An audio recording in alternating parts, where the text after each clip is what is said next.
everybody, it's Ryan Metzler here again, and today we're going to be taking a look at a game that I've already reviewed, but this time we're going to look at it in a different format.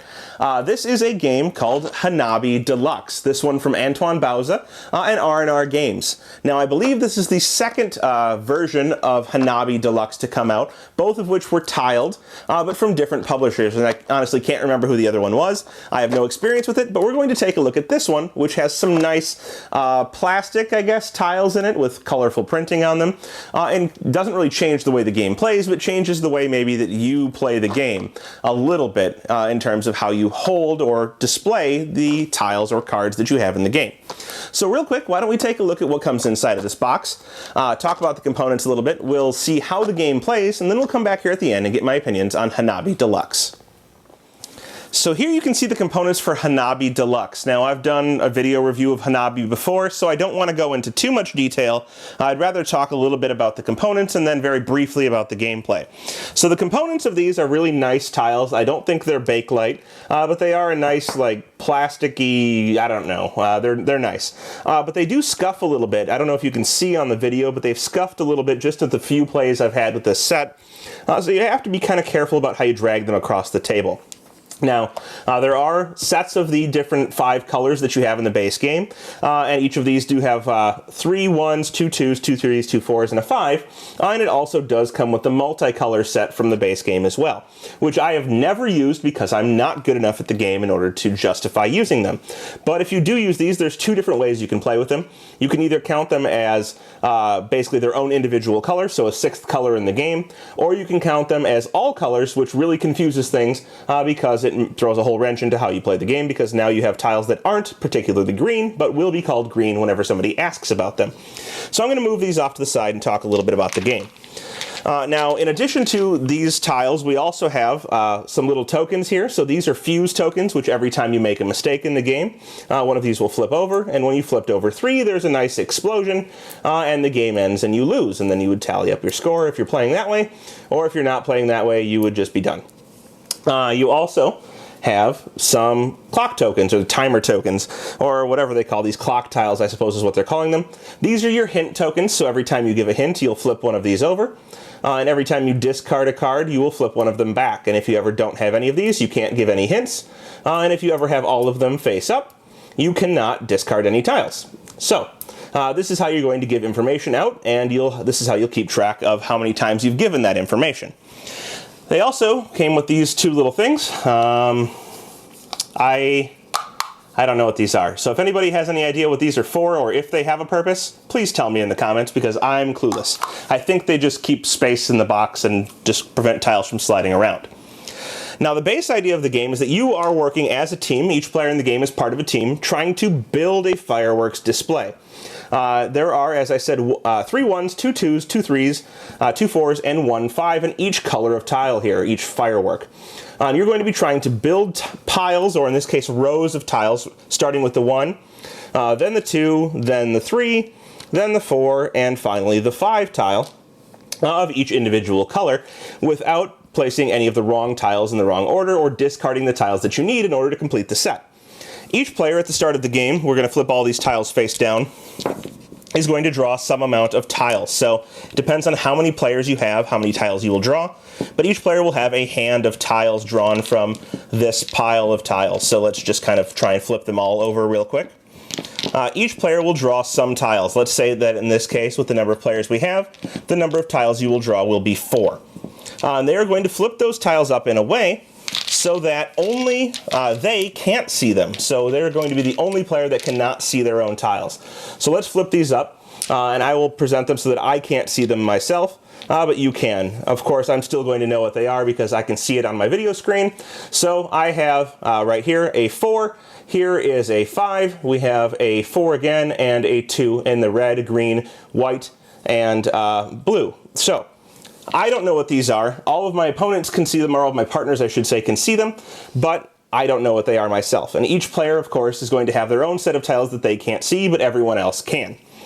On a player's turn, they're going to take one of 3 different actions. Those actions can be to play a tile. Now, when you play a tile, it has to be a legal play, and at the beginning of the game, the only legal plays are the 1s of each color. So right now, I technically have no legal plays. Not that I know that, because I would know nothing about what's in my hand. But the first player is very rarely just going to randomly play a tile, because if they played a tile, for example this 4, and they were wrong, one of the bomb tokens goes away, and now the fuse is one closer to the explosion, ending the game. And of course we don't want that, because it's a cooperative game. So I wouldn't randomly play a tile, but if for some reason I knew that I had a 1 in my hand, I might play it to the table as a legal play to begin one of the stacks of fireworks. Once I were to play a 1, let me see if I can find one out here somewhere. Once I were to play a 1, now the 2 of blue is legal, but the 1 of every other color is still legal, but the 1 of blue is no longer legal because there's already a 1 here. So you can't play 2 1s, you have to have a 1, then a 2, then a 3, and so forth and so on. The second option on your turn is to give a hint to somebody. What you would do here is you would flip this over, and let's say another player is giving a hint. They might tell me, for example, that this tile right here is a 2. So they can say this because it's the only 2 in my hand. If there was another 2, for example, let's say that this tile was a 2 as well, they would have to say these 2 tiles are 2s. Clearly they're not, but this tile is a 2. So you can either give a number, or the other type of information you can give would be a color. A good example would be that this tile right here is red. Now, if this tile were also red, I would have to say these 2 tiles are red, or it could be that these 2 tiles are red, whatever it might be. You have to give all of the information about a number or a color in the person's hand that you can possibly give without eliminating any of that type of information for that number or color. So this will be sometimes tricky to find the right way to give information, or the right way to give information so that it provides extra information without saying anything extra. For example, if the red 1 were already out and I said that this was a 2, and that were the only 2 that could be played, somebody might infer that this is the red 2 and play it on their next turn. So there's several different ways to give information without actually saying anything in the game. So, first option, play a tile. Second option, discard a tile, or give information. Third option is to discard a tile from your hand. Perhaps you don't know anything about your hand. There are no more hints left because they've all been used in the game. And it just comes around to you and you need to discard a tile. You could simply throw one away, and what this will do is give you a hint back for somebody else to use on one of their future turns. So, you can just throw a tile away, and of course you would draw a new tile to add to your hand. Anytime you play or discard a tile, you're always going to fill back up from the face down tiles so that you have the right number of tiles in your hand. This is a good way to get hints back. It's a good way to get tiles out of your hand that you either know you don't need because somebody's told you something about them and they're not playable, or to get rid of something simply just to get hints back. So, those are the 3 options. Play a tile, give information, or discard a tile. You're going to keep on in this manner trying to build up your piles of 5 different fireworks, all of the different colors. If you ever get a pile all the way to 5, you get a free hint back, so that's a good way to get hints back without having to discard tiles. Alternatively, you may end up discarding tiles that you need. For example, if you ever discard a 5, you can no longer finish the white pile, so this is going to limit what you can do in the game.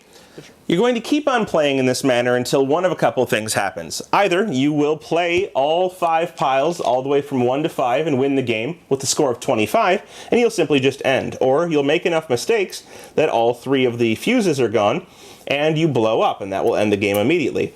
Alternatively, the game will continue playing until all of these tiles are gone. They've all been drawn into somebody's hand, and then each player will get 1 extra turn in order to try and place things onto their piles of tiles, and then the game will end. So, if the game ends in that way, you're going to score points. And the way you're going to score points is you're going to look at each of your piles of tiles, and you're going to look and see, how have I managed to accomplish the goal? Maybe I've got a pile from 1 to 3. I don't know where I put the 2 that I had just a second ago, but it doesn't really matter. Let's just say that I had 1, 2, 3, 4 of red. That would be worth 4 points. And maybe I have 1 through 3 of green. That would be worth 3 points. So you're going to total up what the highest tile is in each of your piles, and that will be your score for the game. Perfect being 25, and less than that being worse and worse as you go down. They actually give you descriptions of how well you did in the rulebook, so if you score less than 5, it says that you're horrible and you've been booed by the crowd.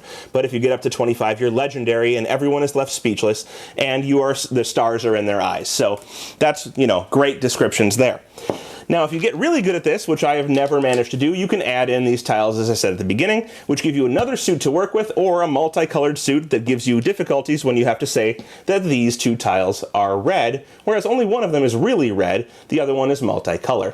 So it adds a new nuance to the game that you need to try and figure out. Regardless, when the game ends, you're going to total up your points and see how well you've done, and that is Hanabi. Well, there you have it. That is Hanabi Deluxe. Now, this, of course, is Hanabi. Hanabi's Hanabi, and it won the Spiel des Jahres a couple years ago, maybe 1 or 2 years ago. So, of course, we know it's a good game, and I've reviewed it before, saying that I like it. And that hasn't changed. I really like this game. It comes out a ton, and it's going to continue to until I finally manage to get 25, and then, of course, I'll throw in the extra tiles and be stuck all again. But there are a couple of things to compare and contrast in this version versus the card version. First is holding cards in your hand versus putting tiles on the table. Definitely prefer tiles. Having to hold your hand up like this the whole time, I'm lazy. I don't like doing it. I feel like every time I draw a card, I'm more prone to look at it than I am to flip up a tile and just place it on the table properly. So overall, definitely prefer tiles. Of course, the tactile feel of tiles is better than the tactile feel of cards, in my opinion. Slight downside to the tiles versus the cards is that the tiles do have a tendency to scratch a little bit. So if you're drawing them across the table, they're going to scratch. Of course, cards wear as well, so the more you handle them, the worse they're going to be. The smell that comes from this box when you get it. If you buy one of these and open it up, oh, smells like paint. I mean, it's both good and awful at the same time because it's a little bit nauseating how strong it is when you first get the game. So let it sit open for a while, maybe in a garage or in a basement to get rid of some of the smell. That will diminish some over time, although they still have a rather strong aroma at the moment, and I've had this for quite a while. Compact. It's not as compact as the cards. So cards you can carry around. You need cards and some little tokens. This you can't really carry around without this box. And although it is a nice magnetic box that holds everything quite well, it is much larger than cards, so not nearly as portable. Despite all of that, I still prefer the tile edition over the card edition. But if I'm going to go traveling somewhere where I need to pack light, it would be nice to have cards as well. So I'm going to keep both editions, but that may not be for all of you. If this version sounds good to you, check it out. Definitely enjoyable, and I think the tiles are a nice addition over the cards. So there you have it. That is Hanabi Deluxe. Thanks so much for watching the Dice Tower videos. Find more great videos and reviews, as well as our top-rated audio podcast at Dicetower.com. You can also find other great shows at Dicetowernetwork.com. I'm Eric Summerer, and you've been watching The Dice Tower. The Dice Tower is sponsored by Cool Stuff Inc., where you can find great games for great prices. Cool stuff in stock. Check them out at CoolStuffInc.com.